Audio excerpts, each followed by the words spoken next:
It's morning in America once again. The progressives are running for the hills. We've taken back our country and all is right in the world.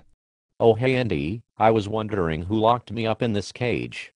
Can you let me out now? Silence, progressive freethinker. Your poison will not infect me.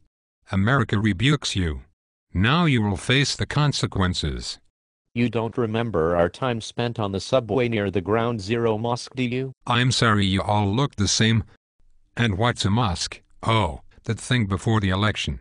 I haven't thought about that for months. I've been busy celebrating the reclaiming of America by its people. I was unaware that the country had been stolen. Yes, the American people spoke with one voice in November, and now that the new Congress has been sworn in, America once again is a land of freedom and prosperity. Out-of-control spending will be curtailed and we can get back to the business of making America great again. So wait, America was bad? No, America is never bad. It's a divine part shining beacon on mountain atop a valley of slaughtered terrorists and fire-breathing hairy armpitted bulldogs. But you just said it's a land where personal responsibility and good hard-working mama grizzlies pick themselves up by their bootstraps and make a way for themselves in the night. So things are getting better? Of course. Well, they were until the liberals tried to murder a congresswoman and then blame it on us. Oh God. It's bad enough they almost killed her, but what they did to us in the media afterward was absolutely appalling. You're talking about drawing a connection between all the shit you've been talking and the massacre in Tucson? Yes, it's completely unfair. So no rational person, after seeing the crossers over Democratic districts, the calls to not retreat, but reload and find Second Amendment remedies to our political problems, none of that could have led a person to conclude in the minutes, after learning of this terrible event, that maybe someone took all that stuff literally? That's rubbish. You need to turn off the lamestream media. You are living in a liberal wet dream if you think you are going to wake up one morning in a nation where the fairness doctrine has become the law of the land and conservatives all over America have been rounded up and held in federal death camps for speaking the truth. We won't stand for it. And if the ballots we cast don't change things, bullets will. You need to stop getting pissed at people for their initial emotional and irrational reactions to tragedy. We are all entitled to deal with things in our own way, and while each individual mind struggles to make sense of what happens, anything said in effort to put sense to madness is fair game. In this day and age of tweeting and Facebook status updates and 24-hour blogging, our emotional states are available for the world to see in real time. What we have witnessed is not an intentional politicizing of a tragic event, but rather a wide-open processing of a trauma by the collective human consciousness called the Internet. Was it messy? Yes. Could it have been better informed? Yes, but was it honest and real, and a moment that affected us all and brought us all together in a national shared experience that will no doubt serve to make us closer to each other? I hope the answer to that is yes. I know exactly what you were thinking. You cannot take my gun away, so instead you will take my ability to make gun metaphors. A very progressive plan. I wish I had my gun right now. Why? So you could go on another Nazi progressive freedom-hating rampage. Actually, I was thinking about shooting myself. I heard the shooter had a MySpace page, and on it he listed one of his favorite books was Mein Kampf. His friends on the Twitter said he was programmed by liberals to kill the congresswoman and then blame it on us, the real Americans.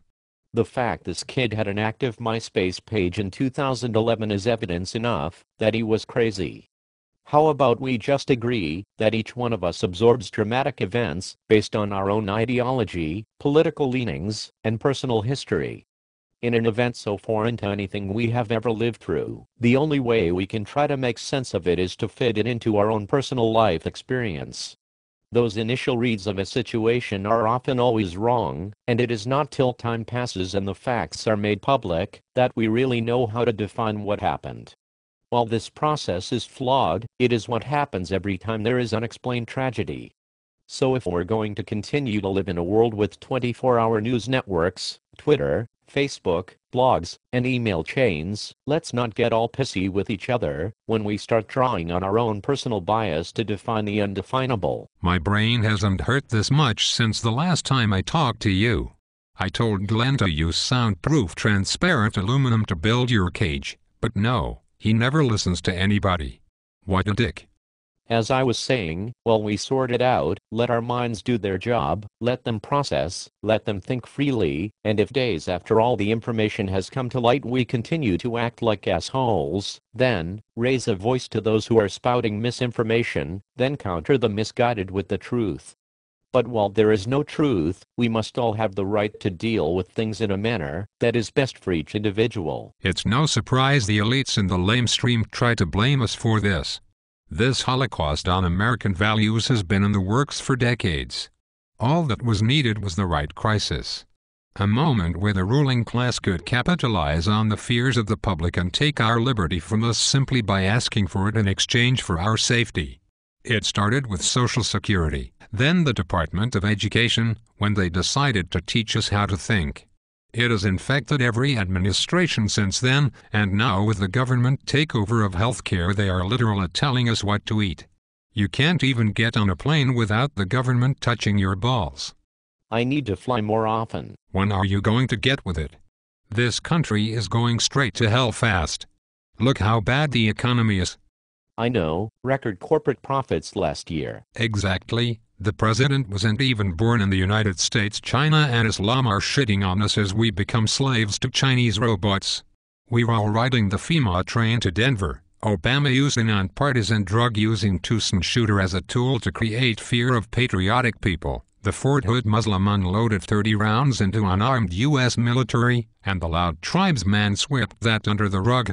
Oh, and don't forget Eric Holder and Obama let the Black Panther convicted of voter intimidation off the hook right before sentencing. Remember that when the people you helped get into power take your rights, then life. Is it hard living life as a white blood cell? What did you say? You're a walking autoimmune disease.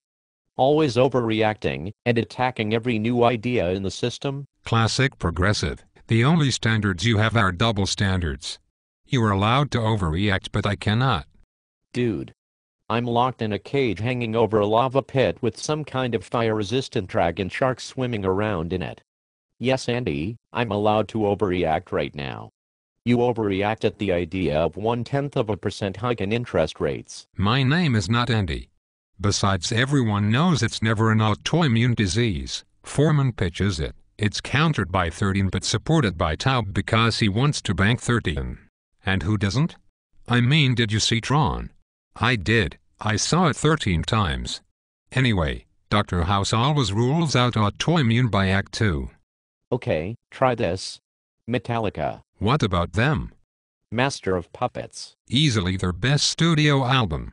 The music theory provided by the late Cliff Burton is by far at its strongest here. The layers of thick guitar mixed with soaring two-part harmonies is simply unmatched in modern music today. Reload. An abomination of an album that should be stomped out of existence. A relic of a lost time in music history recorded when the band was trying to conform to new social norms and influence rather than making their own way in the world. This socialized music serves as a constant reminder as to why individual freedoms must be defended and held sacred. It is as vile as the mix of blood and semen on its cover. I wish I could unlisten to it. That's a really strong reaction for a dumb piece of music. You say that now, but what happens 10 or 15 years from now when Metallica is releasing albums that sound like Britney Spears? But it is 15 years later, and their latest album Death Magnetic is considered by many to be one of the high-water marks of their career. Why are we still talking about those short-haired nail polish-wearing weirdos? I'm just going to sit here and wait until it sleeps. Have you even listened to Death Magnetic? No, why would I? It's socialized media garbage from a band that cares more about following trends than making good music. I rest my case. Excuse me a second, I need to make a call. Glenn, how much longer do we have to keep him hanging here? Zoiks.